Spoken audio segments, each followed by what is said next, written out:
Welcome, everybody. The NFL Draft is this week, which means it's time to look at some of the best available prospects. I'm Joe with the Game House, and today we're going to be taking a look at the top linebackers available in the 2023 NFL Draft.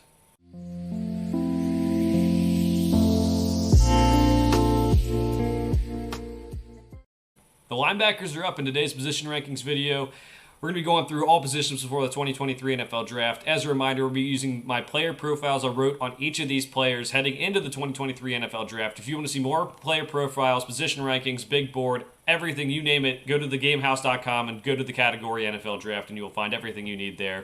But let's get this thing started. Let's go Deion Henley at number 5 for number 5 linebacker in this 2023 NFL Draft. He's a really great athlete for the linebacker position. He's a former wide receiver, and that shows up on tape. He's got good quickness, agility, and speed. He flies around the field, was very productive at Washington State. Just a guy who I think the move maybe will help his chances because he wasn't really going to get anywhere as a wide receiver. And now as a linebacker, he has a really good chance to be a decently high draft pick. Good pursuit of the football. As mentioned, he's all over the field. He's able to just use that speed to track down ball carriers. He takes good angles to the football. I think his experience on offense helps with that. He's a very productive run defender, and then he gets through traffic to tackle the ball carriers. He may be, as a mid-round linebacker, he may have to log some time on special teams. He has plenty of experience. He played wide receiver, linebacker, but he also played special teams in college. He has the range to go track down ball carriers. I think this is a really good asset for him because when you look at some of these guys in the mid-rounds, they're not going to be starting from day one. They need to kind of make their way through as a special teams player. He can definitely do that. Do like his special teams value there. A little bit undersized for the linebacker position. Again, former wide receiver, and it shows. 6'1", 225 pounds at the combine. He can be overpowered by blockers, can struggle to shed, needs to add play strength if he can. If not, maybe he's more of a hybrid role than the linebacker, but still like what he brings to the table.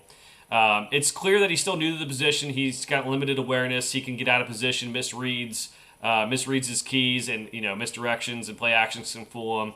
Just needs to show better instincts on the field, and I think he could find himself on the field a little bit more at the next level. And he's still an older prospect too. That's what makes the lack of awareness a problem. Is he has a limited amount of time in the NFL to kind of figure out the position. He played college football for 6 seasons. Started his career in the Mountain West, then went to Washington State and changed positions. But because he's still learning the position and he's kind of older, that's going to make things a little bit tougher for him to kind of get things going here.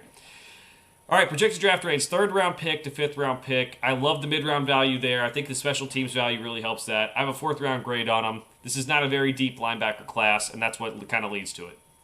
Henry To'oTo'o, the linebacker out of Alabama, started his career at Tennessee. People have kind of, soured on him a little bit, but there's a couple reasons why I like him, especially in this kind of very shallow linebacker class.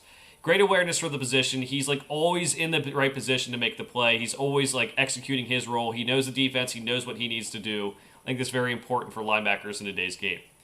The ability to stop inside runs is great. He kind of reads where the ball's going very well. He can go right through traffic and kind of make the play. He fills the hole, capable of making tackles, everything you need from that regard. His athleticism is solid for the position. Not great, but solid. He, won't wow anyone with his athleticism. He has decent speed. He's also decently flexible, can change direction decently. He's going to be an average athlete at the NFL level, and that's under the strengths category because, it's with his awareness, it could really help him be a step ahead of other players too. So I think he can be a solid player despite just being the average athlete.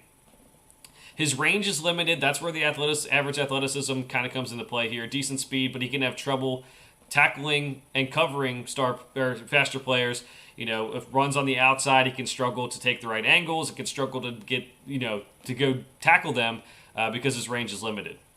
He'll want to add strength to his frame. He's 6'2", 225, and he can struggle to disengage from blocks, and that contact balance is kind of tough when he gets engaged. Just add strength. He can be better against the run, specifically with shedding those blocks. He's still very good against the run at attacking those gaps and filling those running lanes, but if he wants to shed better, he's got to add more strength.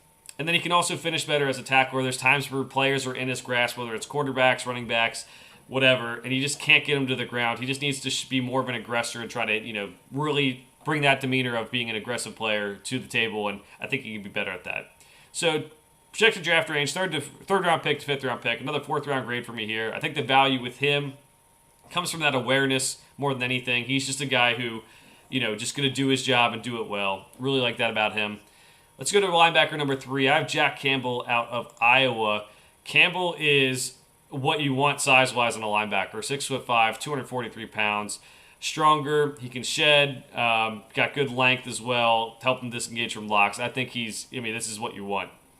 The awareness and play diagnosis is among the best in the class. He has fast eyes. He reads his keys very well. He's rarely fooled by play action misdirection, and he just knows where the ball is going and goes and gets it. And he's very good at stopping the run. He can read where a play is going quickly, as mentioned, and after that, he sheds the blocks. Good motor to go after the ball carriers, and once he gets to the ball carrier, he is a sure tackler, so that really helps his game.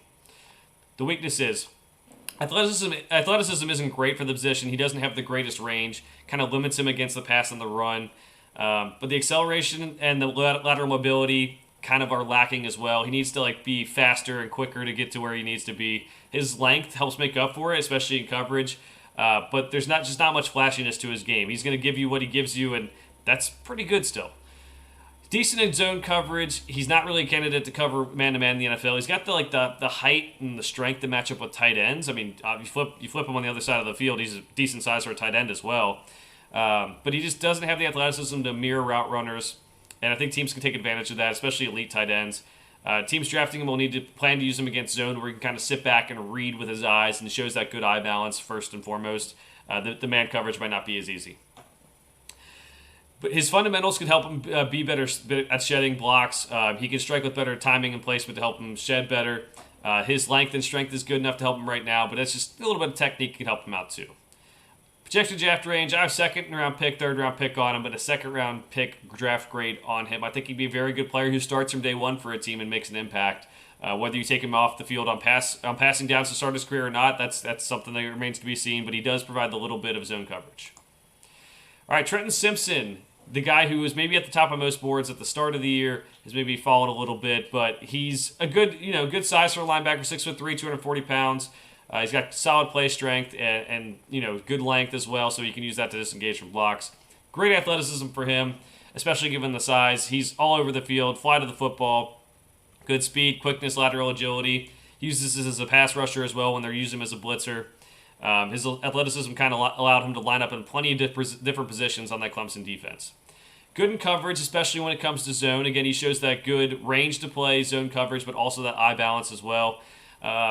Once he knows where they're going to the ball, he makes a quick jump on the ball. The athleticism to be able to do that shows how much he can be a solid man coverage guy as well.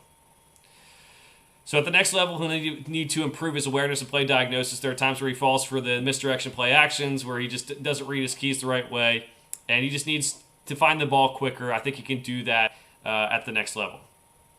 Against the run, he can take better angles to the football. He's got good range, good speed, but sometimes he misses out on making tackles because he kind of takes the wrong angle to the ball. Again, something he needs to work on at the next level to make sure he can kind of be an impact player. So shedding blocks is something he needs to improve as well. He can get through traffic at the college level, but he needs to stack and shed to make plays on ball carriers more. He isn't a bad run defender, but he just needs to show he can shed more to be more effective as a run defender. Projected draft range, first-round pick, second-round pick. Again, he's one of these guys who probably has fallen since the start of this whole thing. He might be more of a second-round pick now. I have a second-round grade on him. I think he's a guy, again, who can start right away for a team, but the value at linebacker just isn't there this year. I think he could be a decent player, but I don't know if he's going to go in the first round. Player number 1, Drew Sanders. So Sanders here is a guy who started his career at Alabama, then transferred to Arkansas this past year and had a great season. After not really playing too much at Alabama, he was more of a rotational guy at Alabama, and then Arkansas really came to. Exceptional athlete for the linebacker position. He has good burst, acceleration, and speed, which helps his range. Good flexibility, change of direction. His athleticism really helps him do multiple things for a defense, as he was a good pass rusher, he was a good stand-up linebacker. Whatever you need out of him, he was able to do. And here comes the second strength here. The athleticism was very unique. He was able to line up in different spots. Edge rusher, inside linebacker. He can do either. Started out as an outside linebacker in that Alabama scheme that was 3-4. Inside linebacker at Arkansas. And he really showed out as a pass rusher. He had a lot of sacks at Arkansas. And I think that versatility is going to be wanted as a guy who can kind of be used in different ways. I think a good comparison for that is Micah Parsons. He's not the athlete Micah Parsons is. He's not the linebacker Micah Parsons is. But someone who can do both really helps the defense, like Micah Parsons has with the Dallas Cowboys. He has a good frame to build on for whatever position he lines up at. If you move him to edge rusher, He's 6'5", 230 pounds. That's not the greatest, but you can build on that frame. He's 6'5" with the long arms. And I think if you keep him a linebacker, he already has a good starting frame, and that's something to keep in mind when you have a player who will be moving around a lot. As mentioned, he could use more play strength. He could struggle to disengage from blocks at an inside linebacker and even at edge rusher too. He might need to add like 15 pounds if he's going to be on an edge rusher. If he's going to stay at linebacker, he can maybe add a couple pounds just to kind of help with his block shedding. And he's also only started 1 year at Arkansas, and to go with that, his coverage skills could use some developing if you're going to play him at linebacker. He has the athleticism to do it, but I think just kind of the technique and making sure he has route recognition of where some of the routes are going to be going. I think he has the ability to be good in both man and zone coverage. I think he's shown that in spurts, but he just has limited experience and needs to show that more consistently. His production was great for once he's an inside linebacker because of his great range. He needs to show better diagnosis and awareness against the run. I think he just didn't play the position all that much. He just needs to kind of improve at that as he goes forward. First round pick, second round pick, draft range for him. Draft grade, second round pick. Again, not the greatest linebacker class this year, and that's why. But I do like Drew Sanders as the number one linebacker. Versatility, athleticism are the reasons why. I think he could go first round still, even though I don't have a first round grade on him. To go back over it, Deion Henley out of Washington State is number 5. Henry To'oTo'o out of Alabama, number 4. Jack Campbell at Iowa, number 3. Trenton Simpson out of Clemson, number 2. And then Drew Sanders out of Arkansas, number 1. Let me know what you think of my rankings as we go forward here through our position rankings. Let me know in the comments below what you think of my rankings. I would say Dorian Williams out of Tulane is another one to watch out for, too. One that I didn't get to in my top 5, but I do think he's a very good player. Make sure to like and subscribe as we go through more position rankings through the next week through the NFL Draft. For now, thanks for watching. We'll see you guys next time.